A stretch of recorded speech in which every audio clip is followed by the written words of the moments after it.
5월 23일 화목의 메시지 민수기 33장 50절부터 34장 29절까지 말씀입니다.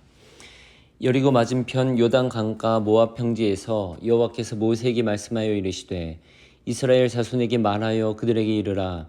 너희가 요단강을 건너 가나안 땅에 들어가거든 그 땅의 원주민을 너희 앞에서 다 몰아내고 그 새긴 석상과 부어 만든 우상을 다 깨뜨리며 산당을 다 헐고 그 땅을 점령하여 거기 거주하라. 내가 그 땅을 너희 소유로 너희에게 주었음이라. 너희의 종족을 따라 그 땅을 제비 뽑아 나눌 것이니 수가 많으면 많은 기업을 주고 적으면 적은 기업을 주되 각기 제비 뽑은 대로 그 소유가 될 것인즉 너희 조상의 지파를 따라 기업을 받을 것이니라. 너희가 만일 그 땅의 원주민을 너희 앞에서 몰아내지 아니하면 너희가 남겨둔 자들이 너희의 눈에 가시와 너희의 옆구리에 찌르는 것이 되어 너희가 거주하는 땅에서 너희를 괴롭게 할 것이요 나는 그들에게 행하기로 생각한 것을 너희에게 행하리라. 여호와께서 모세에게 말씀하여 이르시되 너는 이스라엘 자손에게 명령하여 그들에게 이르라. 너희가 가나안 땅에 들어가는 때에 그 땅은 너희의 기업이 되리니 곧 가나안 사방 지경이라.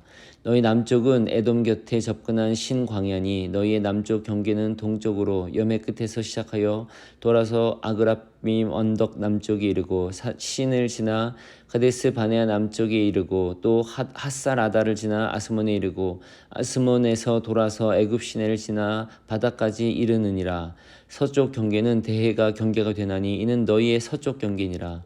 북쪽 경계는 이러하니 대해에서부터 후루산까지 그어라. 후르산에서 그어 하밧 어귀에 이르러 스닷에 이르고 그 경계가 또 시브론을 지나 핫살 에난에 이르나니 이는 너희의 북쪽 경계니라. 너희의 동쪽 경계는 아살 에난에서 그어 스밤에 이르고 그 경계가 또 스밤에서 리블라로 내려가서 아인 동쪽에 이르고 또 내려가서 긴네렛 동쪽 해변에 이르고 그 경계가 또 요단으로 내려가서 여매에 이르나니 너희 땅의 사방 경계가 이러하니라.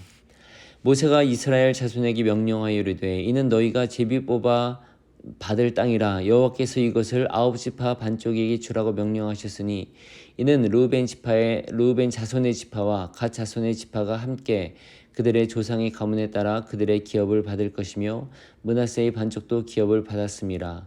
이 두 지파와 그 반 지파는 여리고 맞은편 요단 건너편 곧 해 돋는 쪽에서 그들의 기업을 받으리라.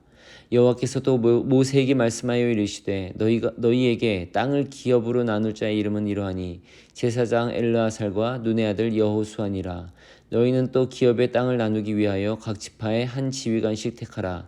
그 사람들의 이름은 이러하니 유다 지파에서는 여분네의 아들 갈렙이요 시몬 지파에서는 암미후스의 아들 스무엘이요 베냐민 지파에서는 기슬른의 아들 엘리다시요 단 자손 지파에서는 지휘관 요글리의 아들 붓기요 요셉 자손 중 므낫세 자손 지파에서는 지휘관 에봇의 아들 한니엘이요 에브라임 자손 지파에서는 지휘관 십단의 아들 그무엘이요 스불론 자손 지파에서는 지휘관 바르나게 아들 엘리사반이요 이사갈 자손 지파에서는 지휘관 아산의 아들 발디엘이요 아셀 자손 지파에서는 지휘관 슬로미의 아들 아히우시요 납달리 자손 지파에서는 지휘관 암미후스의 아들 브다헬이니라 하셨느니라. 이는 여호와께서 명령하사 가나안 땅에서 이스라엘 자손에게 기업을 받게 하신 자들이니라. 아멘. 여러분, 이번 주면 민수기 묵상이 끝납니다. 화목의 메시지도 오늘과 이번 목요일로 민수기 나눔이 끝납니다. 민수기를 이제 마무리하는 시점에서 하나님께서 이스라엘 백성에게 말씀하신 바가 무엇인지 또 우리에게 주시는 메시지는 어떤 것인지 주의 깊게 들어보시기 바랍니다. 특히 오늘 말씀은 교회 건물을 찾고 있는 우리 교회에게도 적용할 수 있는 점들이 여러 가지가 있습니다. 오늘 본문은 크게 네 가지 주제로 나뉩니다. 첫 번째 주제에서는 가나안 땅에 들어가 해야 할 사항을 알려주고 있습니다. 그 해야 할 일이란 지파와 종족의 숫자대로 땅을 제비 뽑아 나눌 일이었습니다. 각자의 몫에 생활 터전을 주어 마련해 주신다는 의미가 담겨 있습니다. 또 그들이 해야 될 중요한 일은 그 땅의 원주민을 다 몰아내야 했습니다. 그리고 그들이 만든 우상과 석상을 다 깨뜨리고 산당도 헐어야 했습니다. 그 이유가 성경에 기록되어 있습니다. 그렇게 하지 않으면 그들의 우상 숭배의 행위가 이스라엘 백성을 미혹하여 마침내 괴롭게 할 것이기 때문입니다. 그렇게 하지 않으면 하나님이 그들을 향해 가지셨던 분노와 징벌이 이스라엘을 향할 것이기 때문이었습니다. 중요한 것은 가나안 땅에 들어가 축복을 받아 누릴 상태가 된다 하더라도 그곳에서 하나님을 멀리하고 죄와 더러운 것과 타협한다면 거기서도 하나님의 징벌을 받게 될 수 있음을 이미 암시하고 있습니다. 두 번째 주제에서는 가나안 땅의 경계를 알려주셨습니다.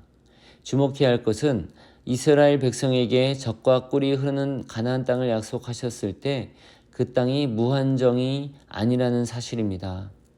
자신의 백성을 사랑하시지만 하나님께서는 그들이 무한대로 땅을 넓히라고 하시지 않고 일정한 경계를 주셨습니다.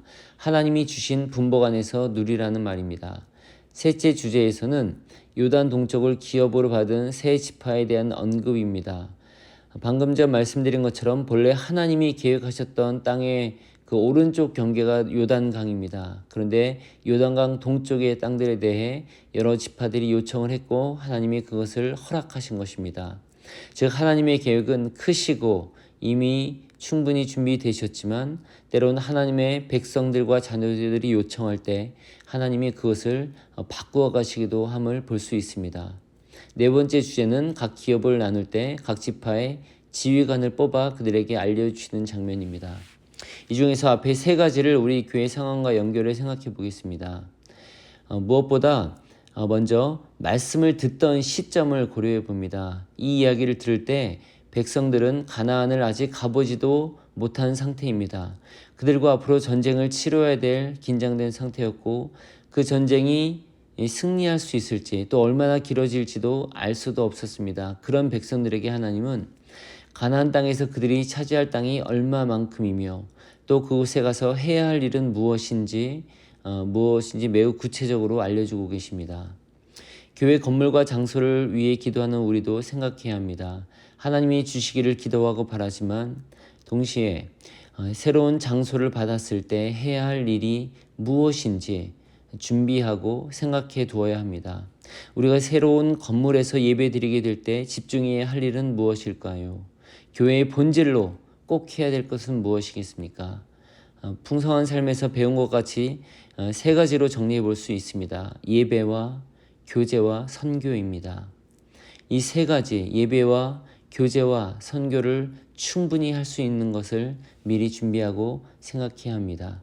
하지 말아야 될 것들도 있습니다. 그것은 무엇입니까? 해야 할 것들을 막거나 해야 할 것들에 집중하지 못하게 하는 것들입니다. 예배하는 것을 방해하고 막는 것을 피해야 됩니다. 깊이 교제하는 것을 가로막는 것을 주의해야 되며 선교하지 못하게 하는 요소들을 빼야 합니다. 렌트를 해서 좀 불편한 상황에는 지금이 그런 것들을 생각하고 준비할 수 있는 기회입니다. 하나님이 가나안 땅의 경계를 지어주신 것처럼 우리도 우리의 경계를 생각해야 됩니다. 이 말은 주신 사명과 비전이 무엇인지 분별하고 그것에 힘을 집중해야 한다는 것으로 생각해 볼 수 있습니다. 아무리 선하고 좋은 일일지라도 가장 중요한 것을 하는데 방해가 되고 힘을 분산시킨다면 오히려 하지 말아야 합니다. 동시에 요단 동편을 허락하신 하나님을 기억해야 합니다. 하나님이 정해 주신 것이 있고 또한 우리가 생각하고 바라는 것이 있겠지만 하나님께서는 때로 우리의 기도에 새로운 문을 열어주실 수도 있습니다. 우리가 간절히 기도하고 요청할 때 하나님은 또한 그 기도를 들으시고 놀라운 일들을 행하십니다.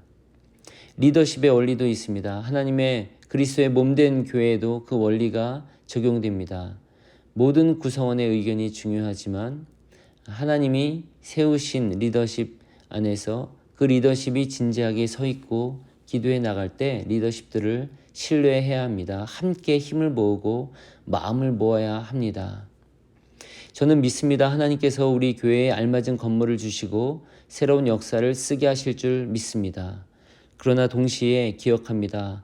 우리는 하나님이 선물을 받기 전부터 집중해야 할 것과 하지 말아야 할 것들을 준비하며 생각해 두어야 합니다. 우리를 새롭게 하면서 주시는 선물을 감당할 수 있는 그릇이 되어야 합니다. 그럴 때 하나님은 우리를 통해 큰 영광을 받으실 것입니다.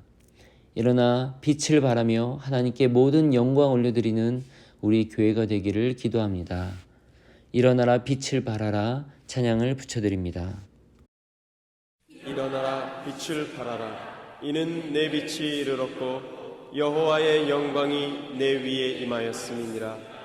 보라, 어두움이 땅을 덮을 것이며 캄캄함이 만민을 가리우려니와 오직 여호와께서 내 위에 임하실 것이며 그 영광이 내 위에 나타나리니 열방은 내 빛으로 열왕은 비치는 내 광명으로 나아오리라.